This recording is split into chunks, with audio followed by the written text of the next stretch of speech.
কোঠার জায়গা কোঠায় রয়, মেধাবীর হয় না জয়। শিক্ষার্থীদের কাজের লাগি রাস্তার কোঠা হইল নেতা, মেধাবীর জুতা হয় ক্ষয়। মা চাচা ছাড়া চাকরি নাহি হয়, শতাত আজ বাক্সবন্দি, মিথ্যার হইল জয়। চারিদিকে শুধু হাহাকার, নেই কোনো আশা, কে বুঝাবে এই জাতিকে সামনে কি বিপদ হয়।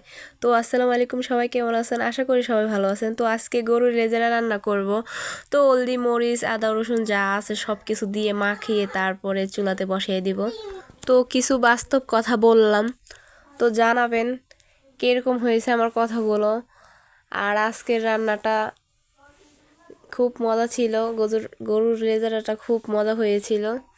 এই তো আলু দিয়ে দিছি, আলু দিয়ে ভালো করে কষিয়ে তারপরে পানি দিয়ে দেব। পানি দিয়ে তারপর আধা ঘন্টা রেখে ঢেকে তারপর হয়ে যাবে গরুর গোস্ত। যাক, সবাই ভালো থাকুন, সুস্থ থাকুন। আর তো সবাই